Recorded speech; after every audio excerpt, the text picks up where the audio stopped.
Thank you for joining our design talks. I am Winka I'm the Miller Chair and Professor at the University of Pennsylvania's Architecture Department at the Weitzman School of Design. Inspired by our own students who were making close to 1,000 shields for Penn Med this spring while going online and while actually performing pretty good or very good in their projects. I also realized that this was going to be a period when it would not be so great to find internships and jobs. So when I was brainstorming with Mark Lotenberg of Surface Magazine, who you see sitting next to me, we came up with the idea of giving you a Surface Summer Studio free of charge. And of course, we couldn't do that by ourselves. So we got a huge, generous donation of many, many speakers that are all doing this to help you guys. So I'm incredibly grateful, one, to Mark Lotenberg of Surface Magazine, who's my partner in crime. I'm hugely grateful to Michael Fragoso and Nate Story, who have been amazing partners in this, and of course our own Ivy, who is as amazing. And what is really the goal is that the students design a COVID testing station. We have a super jury June 30 where all the design talk people are, and we actually have some guests of honor also, which we'll reveal very soon in that super jury. And there will be some awards. There will be an internship for the biggest winner with Surface, and all the winners will get published in Surface. So it is a really great thing. All the speakers get a little after news by Nate the day after. So just stay tuned, check the news. Always very interesting. So this week we have my favorite guest, Thom Mayne, followed by 2x4 on Wednesday, Mike Rock. Then we have Enrique Bologna Gilbert from Ecuador, a doctor who's going to give us an update on how that's going there, together with his cousins who are both architects. So we get two architects and a doctor from Ecuador. And then we're actually getting Mark Lotenberg, who will talk to us a little bit about how it is to own a magazine, or actually by now a few magazines.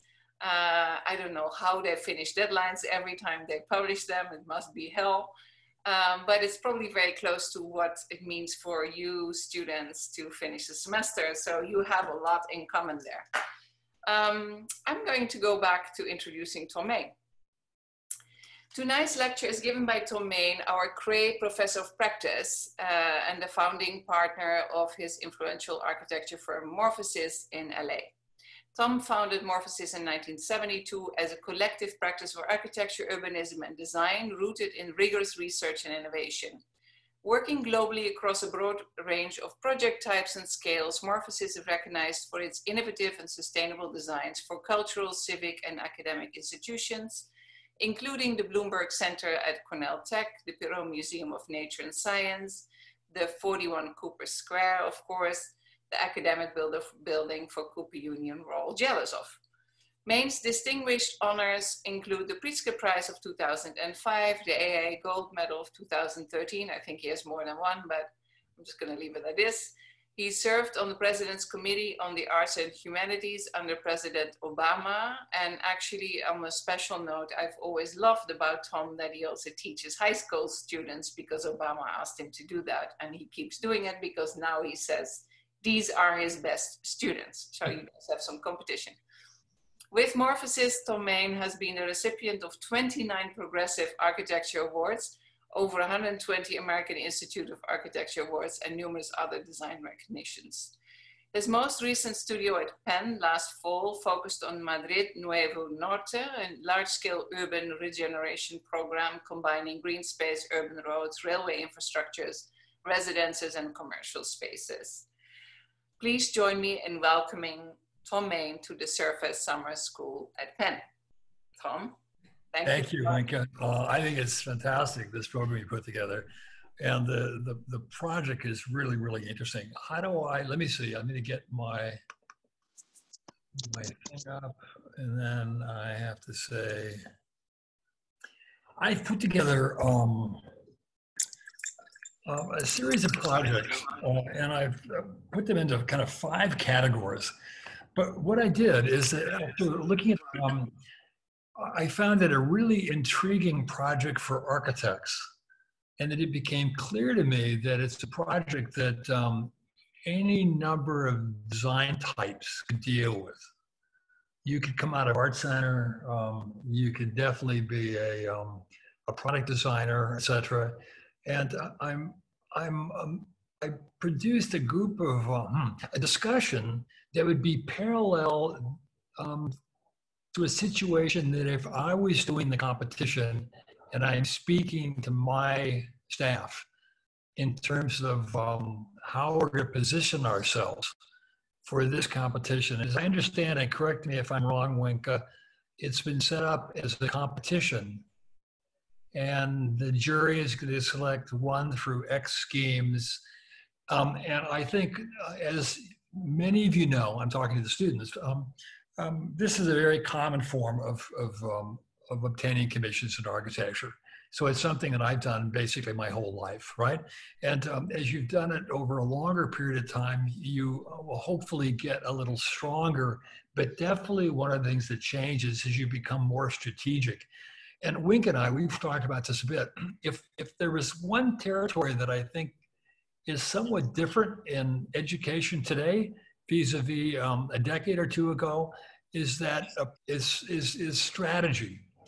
And so I'm going to start with the beginning is going to be something that would be a project that I think would to your work in the academy, meaning that it's highly conceptual driven. So I'm showing a series of pieces I've done, and they're interested in a stream of consciousness. They're interested in the relationship of chance behavior and accident that's paralleled with a rigorous methodology, et cetera, that's leading to a kind of a method of making work. But it's highly conceptual. That is again, in the case of my practice, quite unusual with its limited amount of the obligatory and the requirements that take place that are very pragmatic. And what I've been looking for here is a language of architecture that's formed through a very particular kind of set of operational strategies that's looking for kind of highly differentiated, highly idiosyncratic work that comes out of a system of thinking. And that's going to be very much connected to very current methods of working through scripting and through the digital that's moving towards the AI assisted type of work. And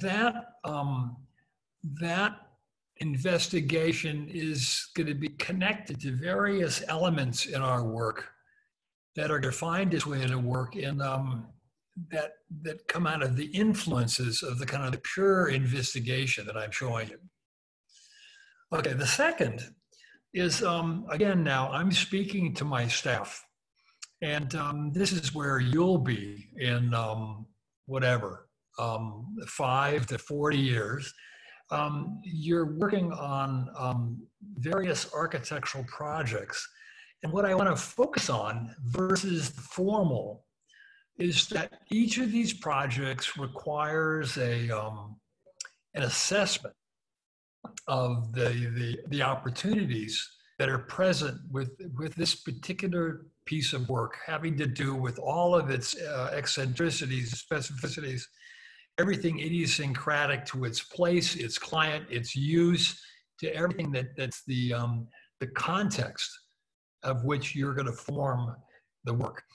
And I'm interested in this because it's my assessment that in this particular project that very possibly the person that wins this will be very much connected to the formulation of the problem, to the way you've determined the very precise definition of the nature of the problem and what the particular opportunities take place, and specifically because of it's very volatile, let's say, place socially, culturally, politically, etc. But it's become extremely important that this notion of the assessment of the project. And so in this case, it's kind of very kind of generic office building in Casablanca, and we're interested in a very kind of particular history of the city. And it's a place where Shad Woods and a whole group of modern people were working in the 50s, et cetera. And it has to do with the environment and the brise soleil, et cetera, et cetera. And we're working in for the Caltrans building, and it's a public building, and it's going to have very much to do with the set of performances. Prior to ever thinking about any notion of formal, it's going to have to do with environmental performances and social performances as a major public space next to City Hall, and a very particular notion of approaching the public through a dynamicism connected to Los Angeles. And then in San Francisco, the GSA, the main federal building of the city, again, it's going to be directed not all in design, and in this case, never once do we ever discuss design with the client. It's about workplace performance and a very kind of political, egalitarian notion of the workforce. It has to do with environment. It's the first non-air conditioned building in the tallest building in the United States. It has to do with its obligation in terms of its performance, and it's about public space.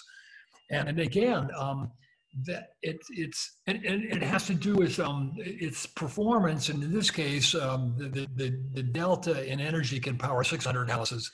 And the main thinking is, and its usefulness to the client and the public has to do with these performances way prior to its physiognomic, its physical appearance, its formal kind of set of interests.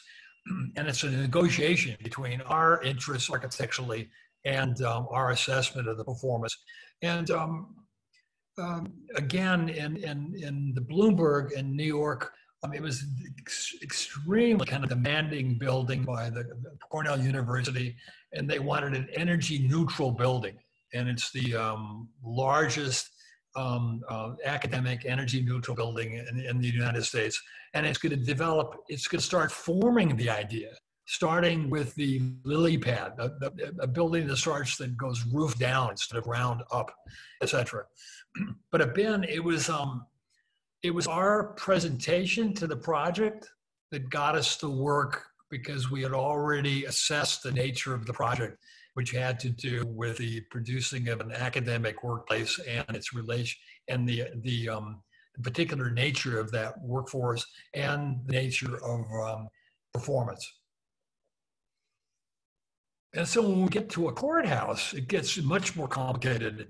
And then we're now dealing with a building of civic stature, and one that's highly connected to its iconography.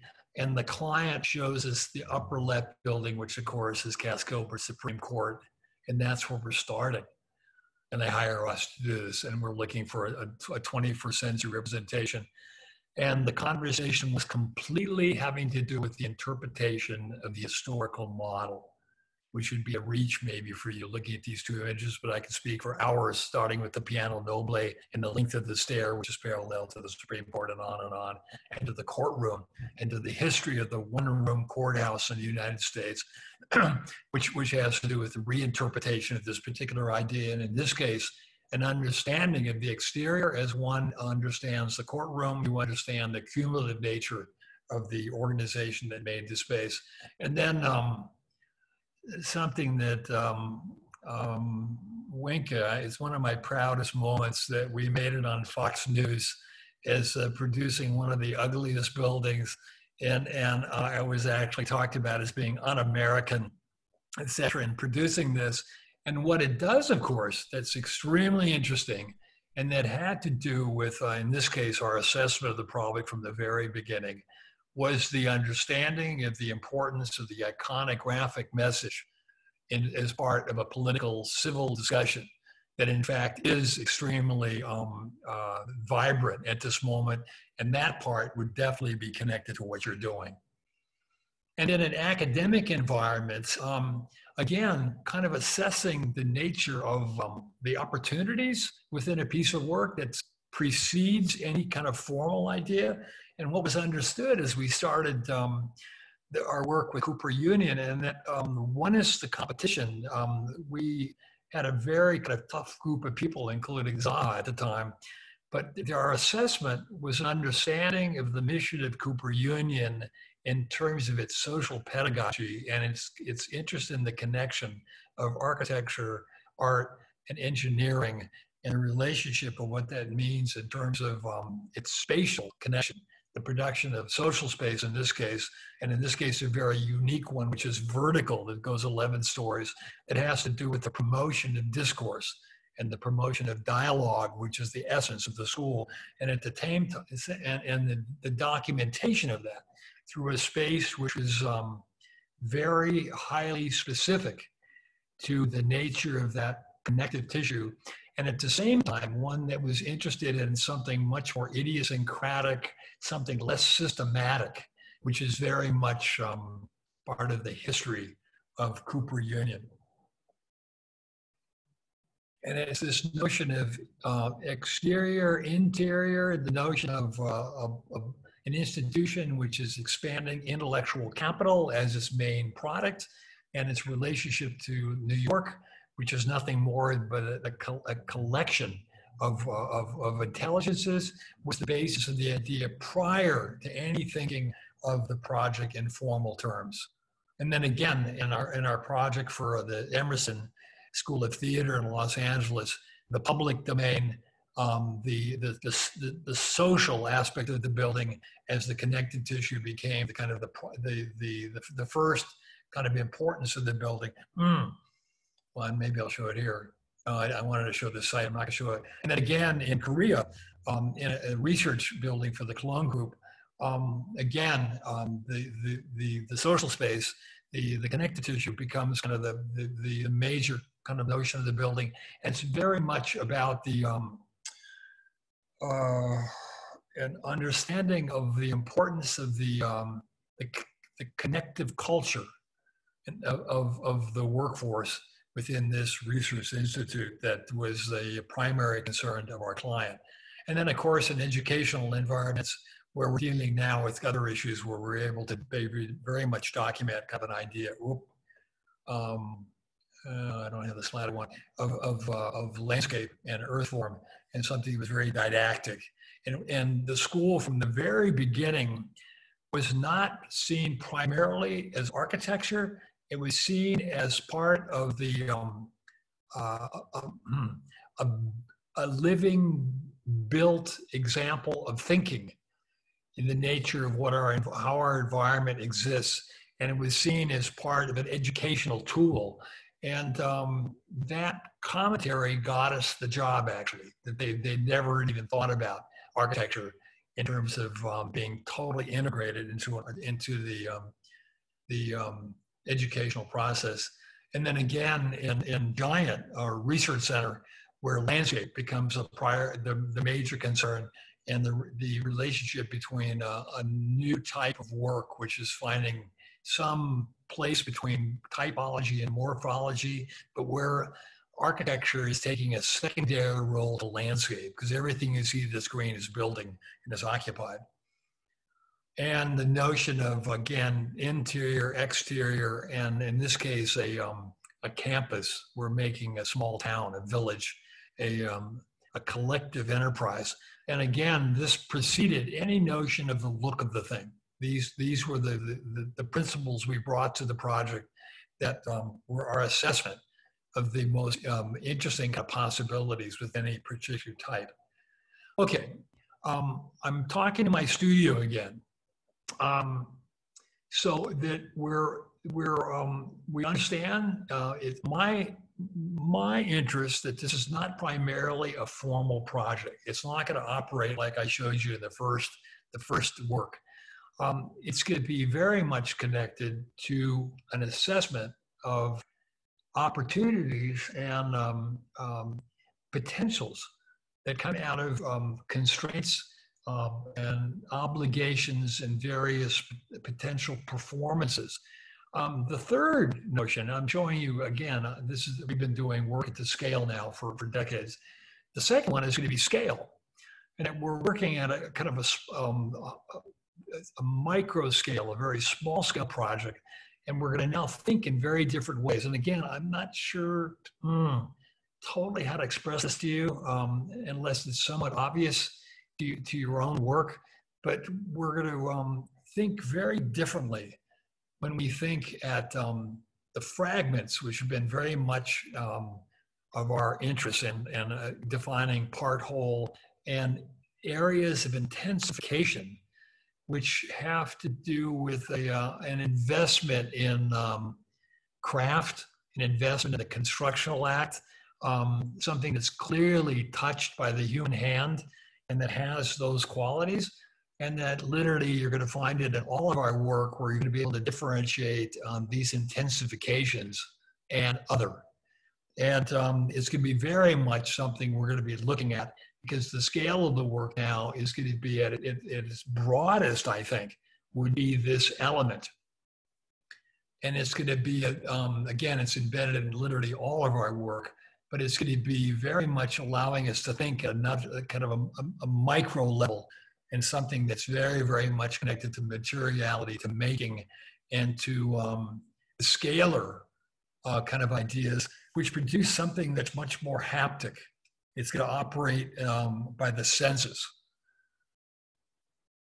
And again, in our history, it was the beginning of our work, was very much kind of involved in this, where everything operated at a micro level. And again, it required a very different kind of thinking, where you're very much invested in craft and in the constructional process.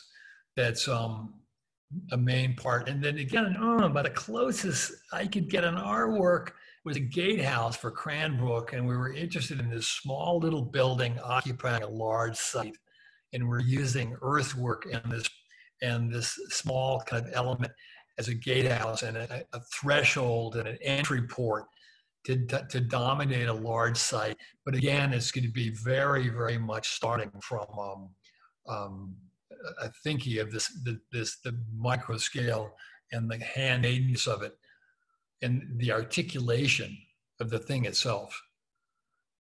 And then an interior project, it's funny, I just, in looking at your project, I was going through my archive and I'd forgotten about this. It was a design center for the Vecta furniture people. And we use a dry cleaner kind of assembly to develop this notion of how you would talk about their product, and it's moving, and it's dynamic, and it's again, it's forcing us to kind of move out of kind of traditional architectural kind of ideas into something much closer to industrial design in this case.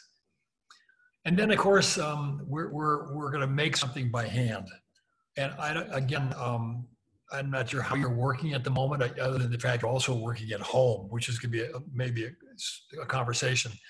But I'm going to show you a facade, and we're still now at the absolute kind of specific kind of making of something, and in taking responsibility for it at every level, at the smallest detail. And here's the model coming out of our shop. It's being developed, of course, as a form. And this is going to be a second screen for the building. And we're developing the detail for that and in an extremely precise way. And we're aware that we're working with a material that has a plasticity and a form kind of possibility that's that allows us to produce something very kind of unique. And we're now we're making a prototype. We're in South Korea, and we're looking at the first kind of methods of making this thing, and the prototyping it, which is going to be this. And we're going to, again, prototype it at full scale and make another set of assessments as we make the various changes. again, we're operating now where, can I draw on this thing? Oh, God, I forgot that we're taking responsibility for literally kind of every kind of level of connection, and we're responsible for that. That gives us this. Okay, the last one, and I'm about to end, is I thought that the thing that would be most useful for us to do is have a conversation. And again, I'm speaking to my staff, and we're about to start this competition. And if we do the competition, we want to win it. And we're aware that our assessment is in a project such as this. Again, it's going to have hugely to do with your assessment of the project, and it's going to have much less to do with any departure point formally. In fact, I would go as far as to say I would think that would be potentially would take you could take you out of the selection process. And that's going to be complicated. And again, I'm not sure how many of you think like this. You will in the future, if you do more of these, that you're looking at a jury, and in a project like this, my assessment would be it's going to be the potential would be to be extremely varied. And unlike a more conventional architectural project, which you could anticipate juries having certain preferences in terms of their interest in a more aggressive, provocative architecture, one less founded history, or however you want to make the definition, that this one, because of the nature of the project, could be much more diverse in terms of its potential, and that might be something you're interested in. Because again, you're going to be looking at something that has, it's more strategical in its thinking. So again, I go back to San Francisco, and this is the output of the project. And it's about energy. And a majority of the people that are interested in this project are interested in it in terms of its performance, and its look can be, cultural. It's various people will find it interesting or not interesting. And so I decided, I thought that the thing that might be most interesting would be, I wouldn't even look at architecture. I would go outside that. And I started with the Tesla. And I haven't had time to do what I wanted to do. I wanted to show you an image coming out of Art Center. And it's a kind of a style of a car. And I'm going to claim that they got it all wrong, that they're looking at the look of the car and they missed the point. They completely missed the potential of the problem today of the automobile on micro and macro terms. And what Elon Musk did, of course, is that he reconfigured the car in performance terms radically. And it operates at a macro level, and that the production of this car and its minimal use of energy would change the pollution and as a detriment of the city at the level of 45% to the average urban environment. He reduced the number of moving parts, where it has 10% of the moving parts, which means he's produced an extremely simple piece of machinery, which has an economic impact, which is going to be, which allows it to be produced at a very low cost, and it'll be way continued as they produce more of these, of course. But the point being is you produce something extremely efficient that has minimum redundancy. And again, as an architect, you would have to appreciate that, et cetera. And then finally, he produces something that has increased performance.